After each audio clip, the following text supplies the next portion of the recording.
জন্য আবারও শুকরিয়া বলি, সকলে বলি আলহামদুলিল্লাহ। আলহামদুলিল্লাহ। আমরা তো আল্লাহরে চিনি না, আল্লাহ ঠিকই আমাদেরকে চিনেন। তো সম্মানিত উপস্থিতি, ঈদুল আজহা মানে কোরবানির ঈদ আমরা সকলেই জানি। লম্বা আলোচনা করব না, আপনাদেরকে বিরক্ত করার আগে, আপনারা বিরক্ত হওয়ার আগে শেষ করব। তবে একটি কথা অনুরোধ করছি, দয়া করে আপনারা কেউ উঠিয়েন না। কি করেন? কেউ উঠিয়েন না। অল্প সময়ে আমরা আপনাদেরকে ছেড়ে দেব, কিন্তু রাসূলের সুন্নাতটা আমাদের মানতে হবে। আজকের দিনে বুখারীর হাদিস, আপনাদেরকে একটা হাদিস শোনাই। সর্বপ্রথম আল্লাহ রাসূল সাল্লাল্লাহু আলাইহি ওয়াসাল্লাম বলছেন, ঈদুল আজহার দিনে যে ব্যক্তি কি করলো, সর্বপ্রথম সকাল সকাল ঈদগাহের মাঠে গেল এবং চুপ করে ঈদের এই কি করলো, খুতবা শ্রবণ করলো। সকাল সকাল ঈদগাহের মাঠে গেল, ঈদের সালাত আদায় করলো এবং চুপি চুপি চুপ করে ঈদের খুতবা বা আলোচনা শুনলো এবং বাড়িতে যে কুরবানি করলো, ওই ব্যক্তিটা রাসূলের সুন্নাত আদায় করলো। সুবহানাল্লাহ বলেন। ওই ব্যক্তিটা কি করলো? রাসূলের সুন্নাত আদায় করলো। আমরা এই যে সালাত পড়ে দৌড়াদৌড়ি করি, হ্যাঁ, উঠে যাই, চলে যাই, ভাই এই ব্যস্ততা কিন্তু একদিন আমাদের শেষ হয়ে যাবে, তাই না? আজকে যতটুকু সময় এখানে দিব, এটা লিল্লাহি, কার জন্য? আল্লাহর জন্য, নিজের ভালোর জন্য। আমার এই ব্যস্ততা রেখে আজকে দেখেন, এই যে ঈদ করার জন্য আমরা অনেকেই ঢাকা শহরে বা বিভিন্ন জায়গায় থাকি, চলতি পথে বা আসার পথে সেই আনন্দ, পোশাক আদি মার্কেট করেছে বাবা মার জন্য, সন্তানের জন্য, হ্যাঁ তাই করেছে না? কিন্তু প্রতিমধ্যে তাকে কি হলো, লাশ হয়ে বাড়িতে ফিরতে হলো। অনেকে এরকম আছে না? এই যে টাঙ্গাইলে কয়েকদিন আগে রটের ট্রাক, আপনারা দেখেছেন না? রকেট 15 জন জায়গাতেই শেষ। কি জায়গাতেই 15 জন শেষ। তার মা বাবা তারা রাহাজারি করে, মা একজনের সাক্ষাৎকার দিচ্ছে যে মা বলছিল যে মা কি নিয়ে আসবো, মা বলছে মা বাবা আমার জন্য একটা শাড়ি নিয়ে এসো আর মিষ্টি নিয়ে এসো।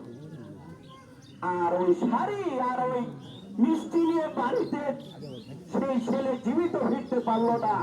মা আহাজারি করে বলছে যে আজকে ঈদের দিন এক গ্রামে তাও এক পাশাপাশি বাড়িতে 7 জন। কান্নার রোল, ঈদ তো দূরের কথা, কান্নার রোল পড়ে গেছে।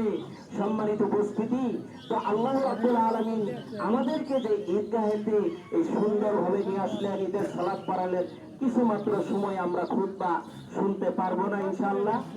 ওটা দেখে, ওই কারবার দেখে আল্লাহ তো আমাদেরকে ওরকম ভাবে লাশ বানাইতে পারতো, তাই না?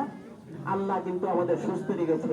এই জন্য আল্লাহর শুকরিয়া আমাদেরকে বেশি বেশি করতে হবে। তাই সম্মানিত উপস্থিতি, এই জন্য আল্লাহর শুকরিয়ার জন্য আমাদের সর্বপ্রথম কি করতে হবে? আল্লাহর ইবাদত বেশি বেশি করতে হবে। এই জন্য আল্লাহর ইবাদত করতে গিয়ে সর্বপ্রথম যে ইবাদত করব সেটা হচ্ছে সালাত। 5 ওয়াক্ত সালাত। এই 5 ওয়াক্ত সালাত আপনি আদায় করলে আপনি খারাপ ফাহিশা কাজ থেকে আস্তে আস্তে এমনিতেই দূরে আসবেন। আর যদি 5 ওয়াক্ত সালাত না আদায় করে আপনি যদি ভালো হতে চান, তাহলে ভালো হওয়া সম্ভব না। ওটা আল্লাহ এবং রাসূলের নিয়ম বিরোধী ভালো, ওটা আপনার নীতি, আপনার নীতিতে ভালো হতে পারবেন না। যা হোক, সম্মানিত উপস্থিতি, আল্লাহ যখন আমাদেরকে সুযোগ করে দিয়েছে, 2-4টি কথা আমরা শুনে এবং শেষে সবার জন্য দোয়া করে আমরা ইনশাআল্লাহ ঈদগাহ মাঠ থেকে যে বাড়িতে যে যে কুরবানির নিয়ত করেছি, ইনশাআল্লাহ কুরবানি করব ইনশাআল্লাহ। সম্মানিত উপস্থিতি, এই ঈদের নাম আমরা কুরবানির ঈদ বলি না, কুরবানির ঈদ অর্থাৎ আরবিতে এর নাম হচ্ছে ঈদুল আযহা। আযহা মানে হলো কুরবানি করা। আযহা অর্থ কি? কুরবানি করা। এই জন্যই আমরা কুরবানি ঈদ বলি। কুরবানি ঈদের কিছু নিয়ম আছে। আমরা এই যে আল্লাহু আলাইহি ওয়াসাল্লাম বলেছেন, ঈদুল ফিতর অর্থাৎ রোজার ঈদে কিছু মিষ্টি মুখ করে তোমরা ঈদগাহের মাঠে যাও। এটা হলো রাসূলের সুন্নাহ। আর ঈদুল আযহাতে তোমরা রোজা রেখে একটা সিয়াম ঈদগাহের মাঠে যাও, কিন্তু এদিকে আমরা মানি, অনেকেই মানি, অনেকেই মানি না। সকালবেলায় আগে মিষ্টি পেট ভরে খাইতে যাই আমরা, ঈদের নামাজি হোটেল করি।